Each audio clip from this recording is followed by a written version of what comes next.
welcome to another vlog, and this is a conversation that I had with my coworkers earlier today, and I thought it was fascinating. We were just talking about the times when we were younger and the crazy things that we did, you know, like sneaking out the house, coming home late, going to a party, throwing a party in your house when your parents aren't there.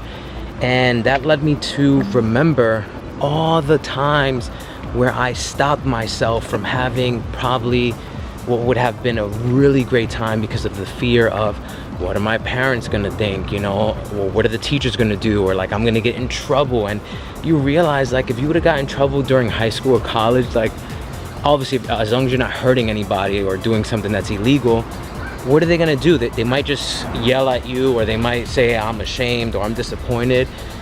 But you miss out on so many great stories that you could have shared today. And the reason I bring it up today is because we can't go back to college and high school and be as crazy as we should have been, so to speak. And those are the days to be crazy, to be wild, to have that excitement.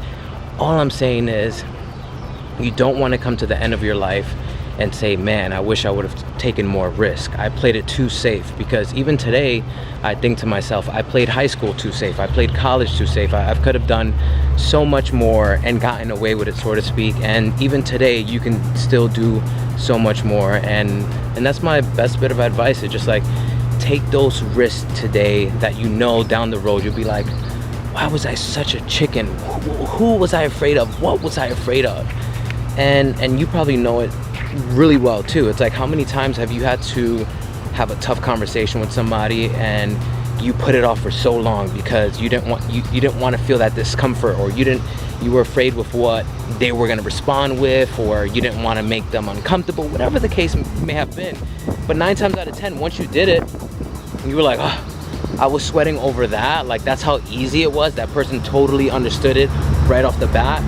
And once you start doing more of it, remember, fear goes away the more you do something. So the more risk you take is the more results you're gonna see, and you're gonna say, wow, I'm still alive, nobody died, nobody's harmed. And that's the biggest point I'm just trying to hone in on. Take more risk, right? Don't ask for permission, ask for forgiveness. And as long as you're not hurting anybody and doing something with like the utmost like wrong intentions, you'll be okay. Stop playing it so safe. Who makes the rules? People like you and me make rules. You see how silly I am?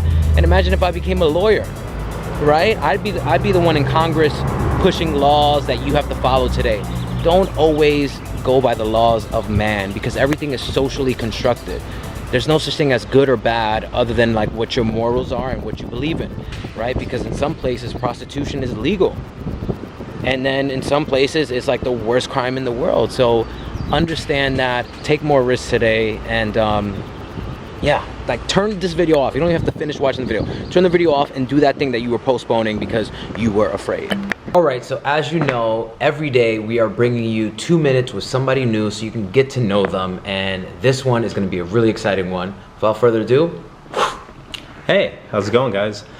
So one thing that I really love, and it's kind of like a non-negotiable for me, is live concerts, especially really well-designed live concerts. Like, imagine going to see a show, one of your favorite bands, but then you see the stage, the spectacle. Like, they might have like a giant screen behind them. They might have like, I don't know, like blow up like characters and all these different things to like really enhance like your experience of seeing them. And I really love that. I really love being inside of a crowd and where everyone's just feeling the energy of this performance.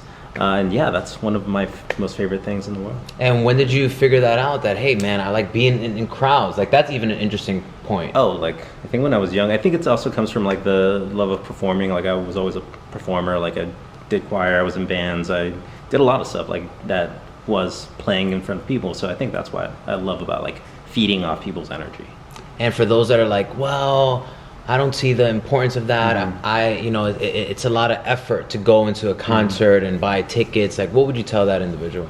I could see the apprehension that some people might have, but I think once you're there, once you're experiencing it, once you're, especially if it's a band that you really love, I mean, it could be one of those days where you won't forget just because you got to see your favorite band, you got to experience something cool. You might be able to even make new friends too.